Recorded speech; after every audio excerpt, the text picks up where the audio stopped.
ever since I met the creepy truck driver, I watch what I wear in my neighborhood. This happened a few months ago in March of 2016.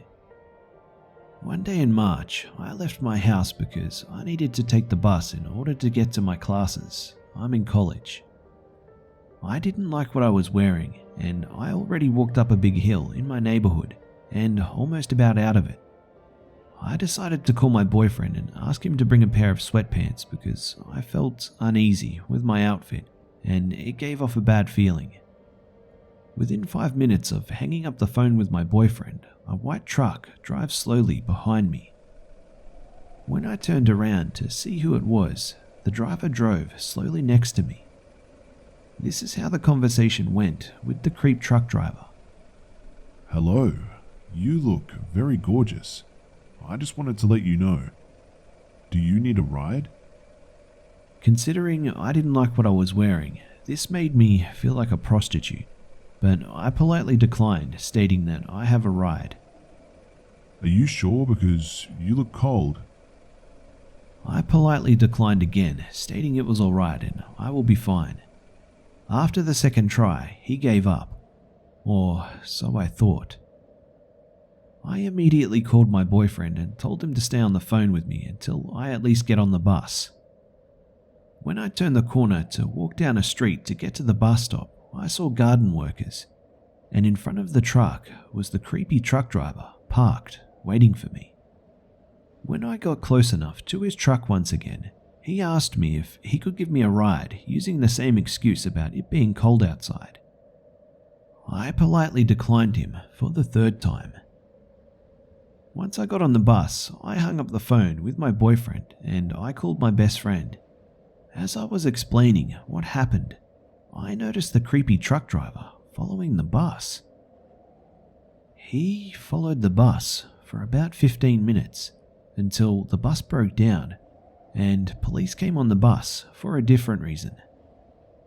A second bus came, so I did end up making it safe to school. A week after the creepy truck driver tried getting me into his car, my parents went to see a show and my brother was working, so I was home alone with my dog.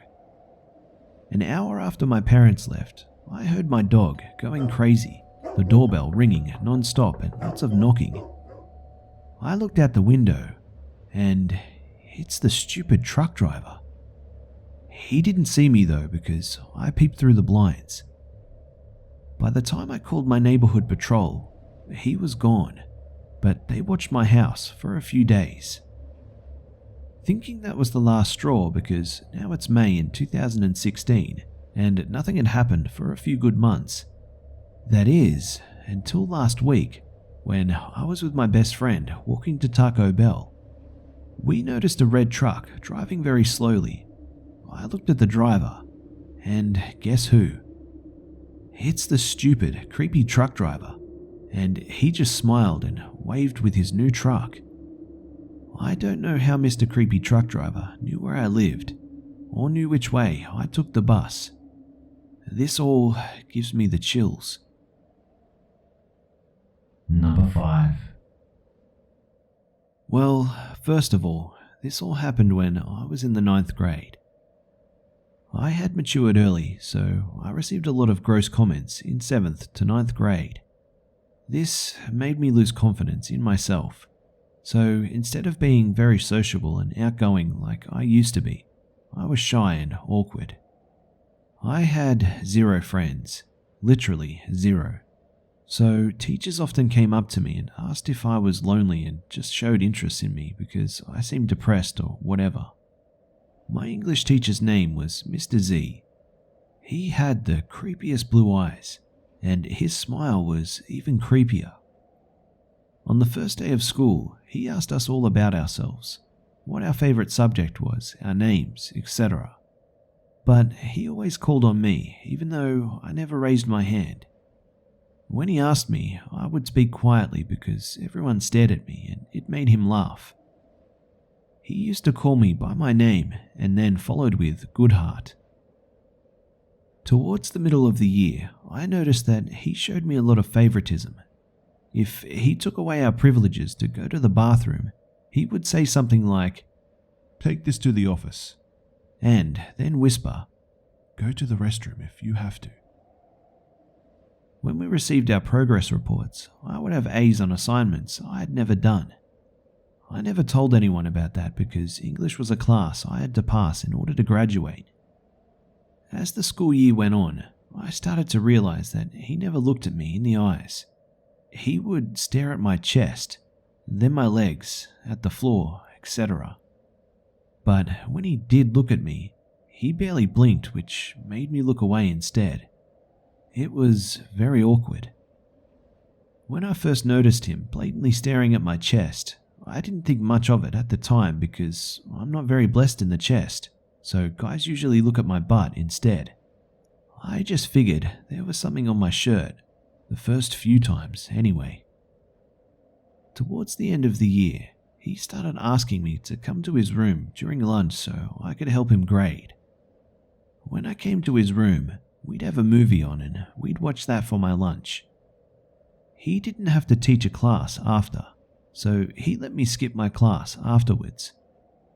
One thing I noticed right away was that there were sex scenes in every movie we watched.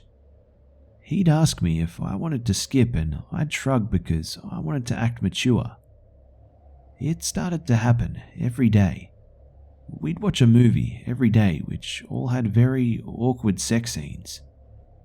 At the end of the school year, we watched our last movie and this time the scene was very long and very detailed and very awkward. He put his hand on my leg gently and laughed. It'll be over soon. He kept his hand on my leg for the whole thing. Luckily, when the bell rang, I left. I didn't say bye, I just left. The reason why I share this is because I saw him at Petco, my job, a week ago. I didn't think he'd recognize me. I was helping one line of people which had about 5 people in it, and my co-worker was working with a line that had 2. He stood on my line and waited for everyone to finish, even though the other line was empty. When I took his things, avoiding eye contact the whole time, he stared at me. I didn't look up because I didn't want to meet his gaze. Towards the end of the transaction, he started asking me about my life. Did I like my job, how my family was doing, etc. I just gave him short, simple answers while he drilled a hole into my face with his eyes. After we were finished, he smiled and said, I'll be back again, good heart. After freshman year, he was no longer a teacher at my school. I never found out why. Number 4. So before I begin, perhaps a bit of background information would help you understand my story. I'm a now 20-year-old male living in the Netherlands and I've been a geek all my life. Games in particular have always played a major role in my life, starting when I got my first PlayStation when I was 5 years old. Something about gaming just always got to me. Be it mechanically or in terms of storytelling, I could always find something to love about it. As I grew older, I got more and more into RPGs and eventually found my way onto World of Warcraft. As I got more involved in the game, I started joining raiding guilds. For those of you who don't know, it's basically a group of players who are intent on facing the game's hardest content as a team. The second guild I joined was the greatest bloody team of people I had met thus far. One of these people was a Swedish girl who was around my age, called Maggie. We got along quite nicely, as it turned out her mum, who was also in this guild, was actually living in the Netherlands. So often, we'd end up in conversation where she asked me to teach her some Dutch, and she'd teach me some Swedish in return. It was all good fun. Fast forward to the beginning of 2013. The aforementioned guild had fallen apart a while back and I had joined a new one. I had stayed in touch with some people in the old guild, but Maggie really hadn't been online all that much. When she did get back online, we quickly caught up. It turned out that she actually moved in with her mother and had spent the last couple of months improving her Dutch and attending a high school. she also started dating this guy called William, who was actually part of this same guild I had met Maggie in. He always struck me as a nice guy. Other guild members always thought that he was a bit direct and perhaps rude. But being Dutch, I understood that's just simply how our culture works, so I was always okay with it. June comes around. Me and Maggie recently finished our final exams and were waiting for the results to come back in. One afternoon, while we were playing online, I suggested a meetup between the two of us. I really didn't have much to do, and given that she had voiced her concerns about finding her footing in Dutch social circles, I figured this was a nice opportunity to take her first baby steps into the country. She excitedly agreed and asked if she could bring William as well. Obviously, I said yes, seeing as he was her boyfriend. Meetups are safer when you arrive as a couple, and meeting former guild members was something I was looking forward to anyway. A couple of days later, I met both of them in Rotterdam and had a great day. I showed them around the city since I knew it best, but had some nice conversations, a few laughs, and we ended the day by taking a trip to Euromast. Before leaving, Maggie had to go to the bathroom, so me and William were waiting outside. Striking conversation, I said to him, "You two make for a nice couple." Thanks. He replied. I friggin' love her, you know. Honestly, wouldn't know what I would do without her at this stage. Back then, I didn't think much of that statement. It's just a thing people say when they are in love, so kudos to him, right? Maggie got out of the restroom, we said our goodbyes, and we parted ways. A few weeks later, we got our exam scores back. I had passed high school with flying colours, but Maggie, she wasn't so lucky. She had failed most of her exams.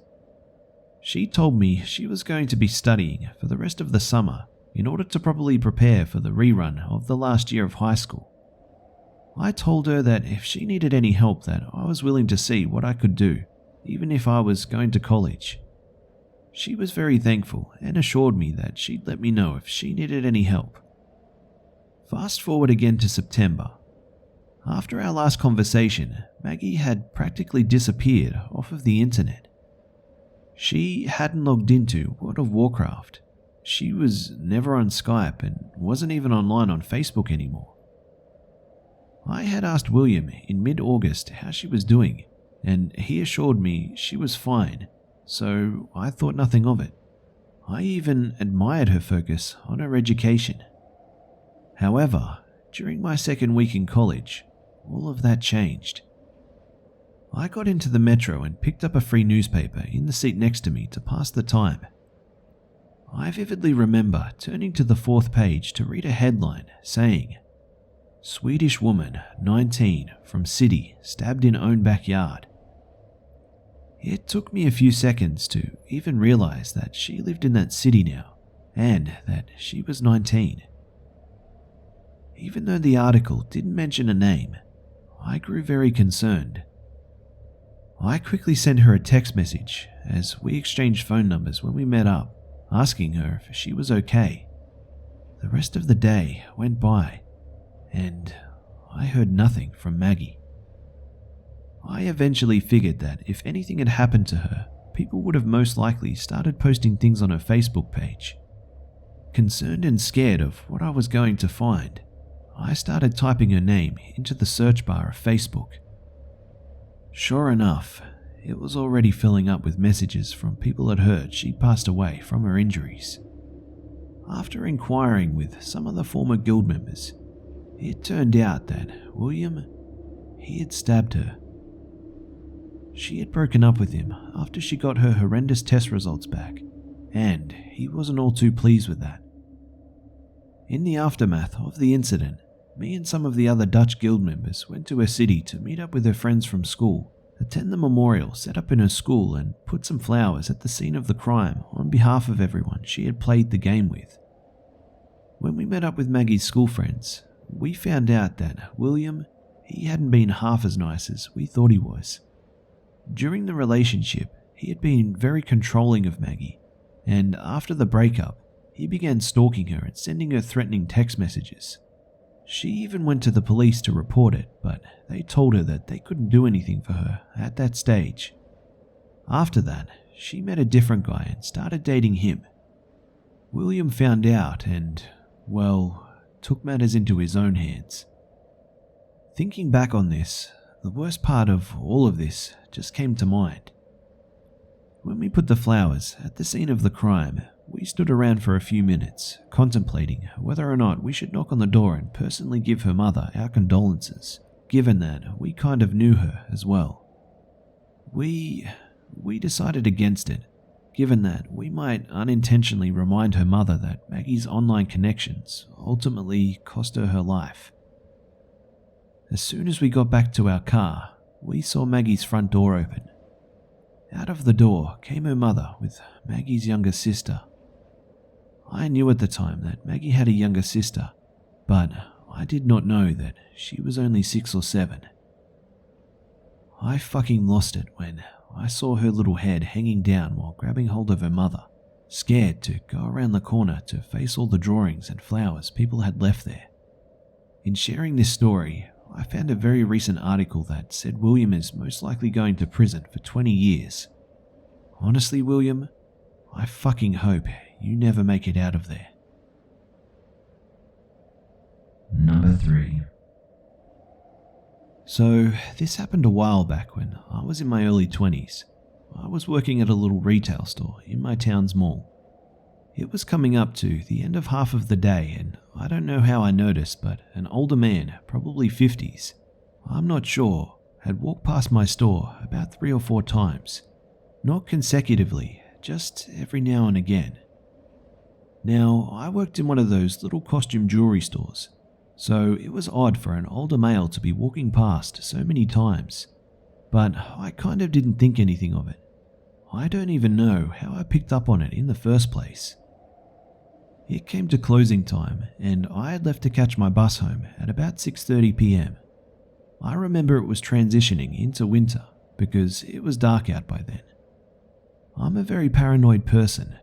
I still live by the stranger danger rules. So, even now when I leave work, I make sure I change into an outfit less fashionable. I don't like drawing attention to myself in any way possible, so I try to make sure I'm as covered up and average looking as I can be. I don't know why, but I have this disease where I attract all the wrong attention for no reason at all. So, as I said, I was waiting for my bus home. I was sitting by myself at the town centre's bus terminal, and guess who walks past? The older man. At this point, I kind of felt a little uneasy, but in my head I tried to make reason prevail, as many people take buses all the damn time. My bus showed up and I got on, and well, you can all probably guess who got on after me. I remember sitting in the seats facing inward, the ones for wheelchairs and prams, and he sat at the first seat above the steps. I remember staring forward and feeling his eyes burning into me. I kept trying to use my peripheral vision to see if he was looking at me, but not wanting him to know I noticed him. The whole bus ride, I waited to see if he got off before my stop, thinking it was just my over-anxious paranoid mind working overtime, until I pressed the button for my stop. I waited until the last possible second to press it, and as I stood up, he did too. I went to walk to the front door of the bus, and he exited the rear. At that moment, as soon as he stepped off, I sat back down again. I had no idea where the bus went after my stop, but honestly, I didn't fucking care. I will never forget the look on his face as the bus drove off. I have never seen such hate and anger in someone's face than I did through that window. His face is burnt into my memory like a photograph. It still absolutely terrifies me to this day. I have no idea what would have happened to me if I got off the bus at my stop that night, but I'm glad my paranoia was so intense I didn't. Number 2. My boyfriend Dan and I had just started renting an apartment together, and money was tight. It was 2001. We were both in our early 20s. I couldn't find a job and relied on word of mouth to earn some cash wherever I could. I love to clean and organise, so I gave friends and family the go-ahead to give out my name and number to anyone who could use my help over the summer. Dan, his brother, and Dad all did carpentry work and also got work through word of mouth. None of them had too many exciting stories to tell, other than doing work in a hoarder's house or odd requests as far as cabinet design or placement. Dan got a call from an elderly woman wondering if he could come by and give her an estimate on finishing her kitchen. She said her husband died before he could install the cabinets and countertop that he purchased, and someone from her church gave her his number. He said absolutely and offered to come out the next day. She objected and said, "This needs to be done now. That's why I called. They said that you could help me. What am I supposed to do? I'm an old woman. I live alone. My husband died." Dan was a pretty chill guy and kept calm, explaining that I had his car and I wouldn't be home from running errands for a couple of hours, and by then it would be too dark for him to come out. Let me also note that although Dan had a soft, not very masculine voice, he was a big guy, about 6'4" and muscular. The old lady perked up and asked, "Will she be coming along tomorrow?" in the sweetest voice. Dan said, looking back, this should have been a red flag by the tone in her voice and the fact that she was so adamant about him coming right that moment. But as soon as she heard he had a girlfriend, she changed her tune and got excitement in her voice, asking about the next day like it was no problem for her to wait. He didn't see anything weird about it at the time and felt bad for her because he thought she must have been lonely and wanting company to talk to. The next day, we both head out to her house. We brought along a small bouquet of flowers that we got at the grocery store to give her. I figured she would enjoy chatting while Dan checked out her kitchen, and maybe I could come back with Dan and help her with other things around the house while he worked if she needed. Her township was about 45 minutes away, but I was excited to go because this township is known to have really awesome old houses and mansions. There are other normal subdivisions depending on what direction you drive in. My friends and I back in high school used to drive there just to cruise around and look at neat houses. When we pulled up to the old lady's house, I was eager to go inside because it was such a cute looking house from the outside, very fairy tale-ish, grey with white trim, with vines climbing up the side of the house. It was a shotgun style house, so it looked tiny from the front. The small lawn was overgrown and messy, but I thought it added to the charm of the home. We knock on the door and are greeted by a tiny elderly woman, shorter than me and I'm 5 foot. She had on a dirty nightgown and even dirtier slippers. She looked past me and smiled widely at me while reaching her bony hands out to grab my face. I hold up the flowers to deflect and say, "Dan wanted to bring you some flowers." She lost her smile, grabbed the flowers and said, "Kitchen's through here." She turned around to lead us, revealing a brown stain on the back of her nightgown. Dan and I look at each other and he makes a goofy grossed out face. I make a judgmental face back and swat his arm as if to say, "Be nice, she's an old woman." We walk through a dark living room, nothing really out of the ordinary other than the smell, which was like cigarettes, mold and body odor. We enter the kitchen and there's a closed door about 10 feet ahead leading to rooms further back into the house. There's a man sitting shirtless at the kitchen table in the corner. He was hairy and overweight with greasy hair down to his shoulders. The old lady said, "This is my son, Marcus." He was probably in his late 30s, early 40s. He said nothing, but stood up and took his bowl to the sink. Great, Marcus has no pants on. Just dirty, and I mean crazy dirty, tidy whities with several holes around the waistband. I shoot Dan the same grossed out look that he shot me earlier. He jokingly shoots me back a judgmental look and swats my arm. I give him a "No, seriously, I'm creeped out" look, and he nods to acknowledge it. "So, what cabinets are you? Dan tried to ask, but was interrupted with Marcus pointing to the flowers and asking the old lady. Where those from? She points to Dan, and Marcus snatches the flowers out of her hand, throws them in an open trash bag sitting on the floor, and walks out of the kitchen into the living room we just walked through. He just lost his dad, so I assumed he had some sort of mental disability and was being sensitive about another dude showing his mum attention. So where are the cabinets and countertop that you need installed? Dan asked the old woman.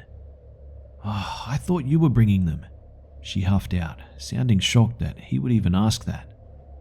Ah, I'm sorry, I thought you said your husband bought them and you needed them installed, Dan said, confused and a bit nervous at how the woman is reacting.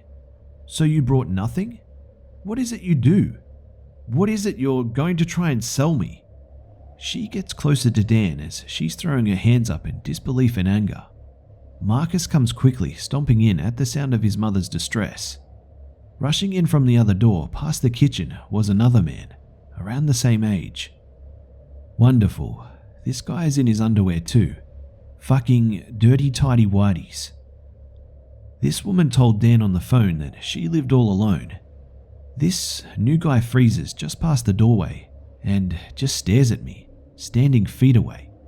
Marcus rushes forward and stands between us and his mother and pushes her out towards the living room. Both doors are blocked by the fucking tidy whitey twins. Dan scoots me behind him in an attempt to block me from both guys. We gotta be heading out now, he said calmly, hoping not to escalate things. We hear the old lady squawk out loud, "Ha!" from the living room. Marcus doesn't move. I'll see what I can do about the cabinets, Dan said as we inched forward. Marcus barely inches forward, but still blocks the way. I frantically tug on Dan's arm to get him to look over at the other guy, now with his hand down his dirty underrag, masturbating.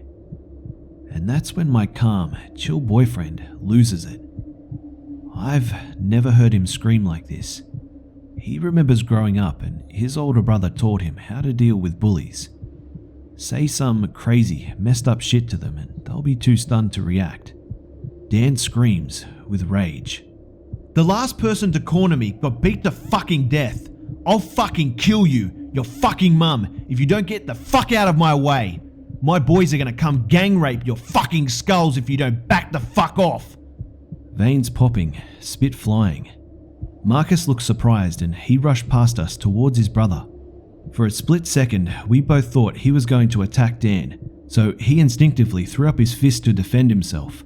Marcus pushes his brother into the other room and slams the door behind him. Dan and I hurry out of the house. I think the old lady was sitting in the dark in the living room, but I didn't stop to look around as we were scurrying out. We called the cops when we got home. Didn't have cell phones then. But nothing really came of it because they said they didn't really do anything wrong. He didn't expose himself. They didn't try to attack us. They agreed it was bizarre, but nothing that they could do about it. We asked around and no one knew these people, so we're not really sure how she got our number. I don't know if they were just mentally ill, if she lied on purpose to get us over there, or why things happened the way they did. It was just scary as shit, feeling boxed in and not knowing what these creepy, almost naked dudes were thinking. Ever since then, I tend to avoid going inside other people's houses, unless I really know them. Number 1. My friend suggested that I tell my creepy story here. I'm a 23-year-old female, and this story happened last summer when I was still in college and living in an apartment. I had 2 other roommates who lived with me. My one roommate, Allie, was originally from a city about 45 minutes from our school, so she went home a lot on weekends. My other roommate, Kate, and I were both from out of state, so we never really went home. So summer rolls around and Allie accepted an internship in her hometown and left for the summer. So it was just me and Kate. We both had internships in town and worked 40 hours a week, so we didn't really see each other except on weekends.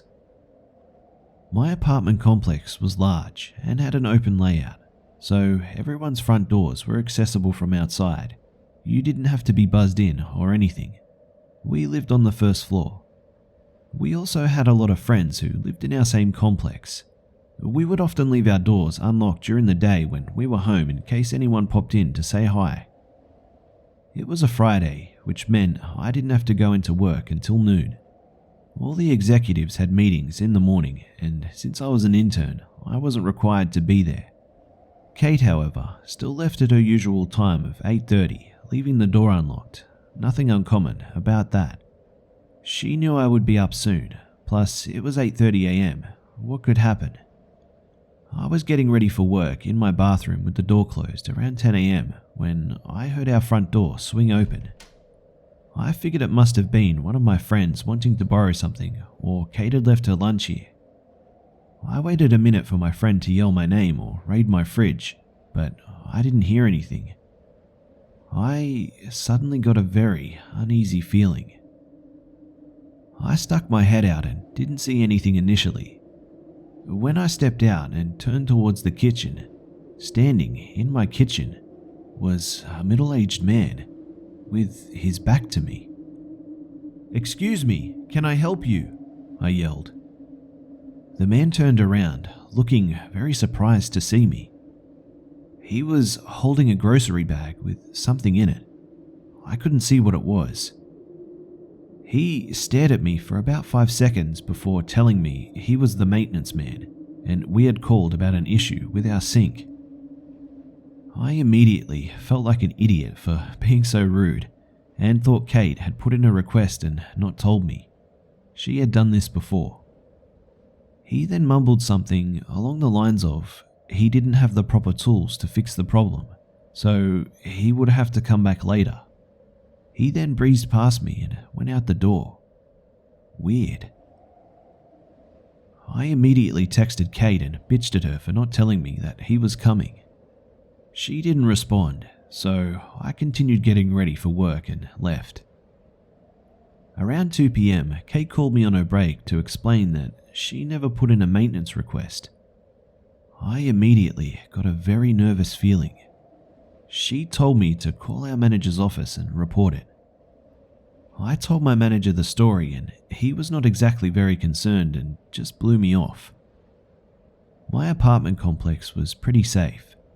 The only time I ever saw a police car was to bust some idiots throwing beer bottles off their balcony. The rest of the day, I continued to rationalize to myself that the guy had been maintenance and he was just confused.